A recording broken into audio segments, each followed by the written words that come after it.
강용석 변호사하고 윤석열 대통령하고 난데없는 전화통화 논란이 벌어지고 있습니다. 전화통화 논란. 그러니까 이렇게 보시면 됩니다. 강용석 변호사가 지금 경기도지사 출마해 있죠. 무소속 경기도지사 후보입니다. 강용석 변호사가 5월 13일 금요일입니다. 한국경제신문하고 인터뷰를 했습니다. 그런데 그 인터뷰에서 이렇게 얘기했어요. 지난주에 윤석열 대통령 전화 받았다. 날짜를 나중에 따져보니까 5월 6일입니다. 그러니까 13일에서 7일 빼면 정확히 일주일 전이죠. 일주일 전에 전화를 받았다. 누구로부터? 5월 6일은 윤석열 대통령이 아니라 윤석열 당선인이었습니다.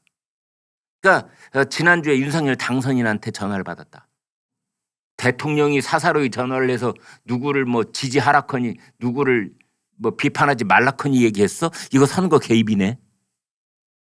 대통령이 경기도지사 선거에 개입했네. 이렇게 된 겁니다. 실제로 고발을 했어요. 선거 개입 발언을 했다. 공직선거법 위반 혐의로 경기도 선거관리위원회에 고발을 했습니다. 그리고 이 같은 내용을 언론 인터뷰에 공개한 것도 문제다. 그래가지고 강용석 후보를 또 따로 또 고발을 했습니다. 그러니까 두 사람 이 전화를 통화했다는 윤석열 대통령, 강용석 후보, 강용석 변호사 두 사람을 다 고발 조치를 더불어민주당이 한 겁니다. 제 경험을 개인적으로 말씀을 드려보면은 윤석열 대통령이 전화 참 많이 합니다.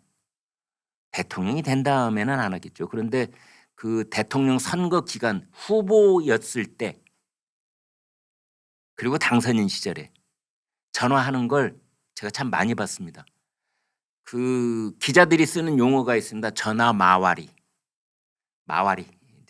삥 돌아다니면서 취재한다는 일본 말입니다. 순회, 순찰. 그 가령 기자들은 이제 경찰서 마와리 그러면은 서울 시내에 있는 모든 경찰서를 돌아다니면서 사건 사고가 있는지를 확인하는 그 취재 방식을 마와리 이렇게 얘기하는데 이제 그렇게 몸이 직접 돌아다니는 게 아니고 전화로 쭉 도는 거를 전화 마와리 이렇게 얘기를 하지요. 근데 윤석열 대선 후보, 윤석열 당선인 그 시절에 윤석열 후보 당선인 글쎄요 그걸 전화 마와리 이렇게 표현할 수 있겠는지는 모르겠으나 아무튼 그 관련 있는 인플루언서들한테 전화를 하는 걸 제가 여러 번 봤습니다.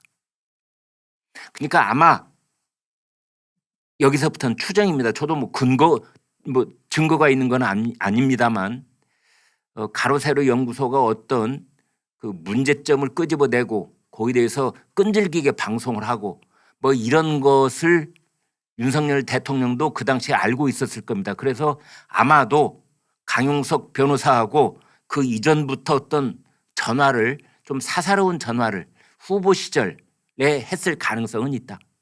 그리고 5월 6일 날 취임을 뭐 며칠 앞두고 강용석 변호사한테 전화했을 가능성은 있다. 저는 그리 봅니다. 이제 오늘 아침에 그 엊그제 세계일보가 또 보도를 했죠. 강용석 변호사가 증거를 가지고 있는 것 같다. 왜냐하면 이게 논란이 되니까. 근데 오늘 아침에 강용석 변호사가 또 그런 얘기를 했습니다. 증거는 없어. 기록은 남겨놓지 않았어. 이제 그렇게 강용석 변호사가 얘기를 했던데요. 저는 강용석 변호사가 진실만을 얘기하고 있다고는 생각하지 않습니다. 진실을 얘기할 때도 있지만 정치적인 고려를 해서 말끝을 좀 부드럽게 가다듬거나 아니면 이렇게 좀 걷어들이는 그런 때도 있다고 저는 봅니다. 예컨대 이준석 대표하고 복당 문제를 놓고 뭐 주거니 받거니 했던 그 시절 보면은 강용석 변호사가 이런 측면이 있구나 이제 그런 생각을 했었거든요. 강용석 변호사가 고등학교 시절부터 저하고는 인연이 좀 있습니다. 그런데 요즘 여러분 핸드폰 혹시 뭐 어떤 아이폰 쓰십니까? 아니면 삼성폰 쓰십니까? 저는 삼성폰 쓰는데요. 삼성폰은 자동으로 녹음됩니다. 물론 자동으로 녹음되지 말라라고 누르면 녹음이 안 됩니다만 그냥 놔두면 녹음이 됩니다. 저는 뭐 이런저런 직업상의 이유도 있고 해서 그냥 녹음이 됩니다. 누가 뭐 친구하고 아무런 의미 없는 전화를 하더라도 녹음이 됩니다.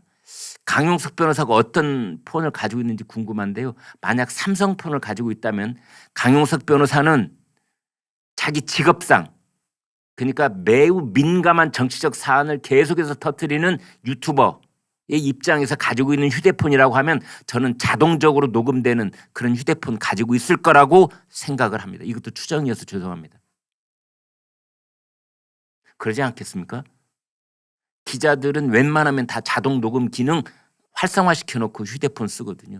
왜? 나중에 자기가 취재한 내용이 어떻게 그 상대편이 나는 김 기자한테 그런 말 한 적 없어 이렇게 발뺌하면 큰일이거든요. 다 뒤집어 쓰거든요.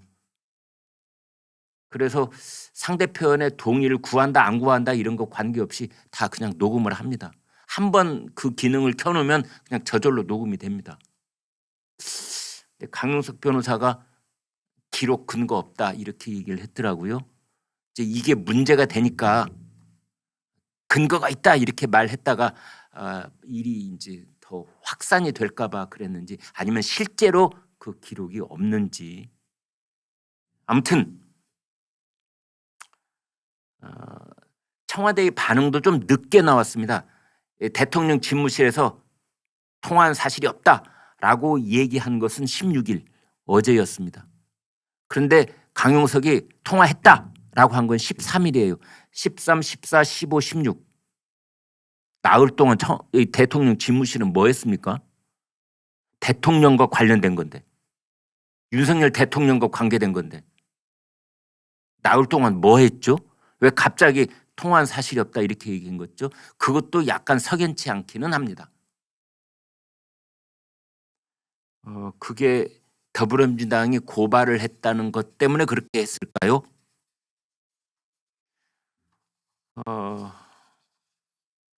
어제 이 일에 진중권 씨가 끼어들었더군요. 그 당시에 강용석 변호사하고 이준석 대표하고 복당 문제를 놓고 서로 공방을 벌이면서 양쪽에서 그 통화 녹음 다 깠지요. 네, 그렇습니다. 강용석 변호사는 다 전화 통화 녹음을 그때 한다는 걸 이미 전국적으로 한번 보여준 적이 있지요. 이제 그랬습니다. 그래서 아무튼 이 일이 어떻게 진행이 될지 모르겠지만 더불어민주당이 고발을 강용석도 하고 윤석열 대통령도 했기 때문에 뭐 그냥 쉬이 사그라들지는 않을 것 같고 전화 통화를 했느냐 안 했느냐 대통령도 전화 통화할 수 있죠. 사인 민간인 일개 개인한테 전화 통화할 수 있는데 그 통화 내용이 선거 개입에 뭐가 있는 거냐 김은혜 좀 고만 까 뭐 이런 식의 얘기를 정말 한 거냐. 그다음에 대통령 집무실 쪽에서는 대통령실에서는 이런 말을 하더라고요. 대통령이 되어서 그런 말을 하는 것과 당선인 시절에 그런 말을 하는 건 다르다. 당선인 시절에는 뭐 선거 정치적 중립 이런 의무가 있는 시절이 아니기 때문에 그때는 선거 개입의 혐의를 씌울 수가 없는 시점이다. 뭐 이런 또 해명도 하고 있는데 제가 좀 두고 보도록 하겠습니다.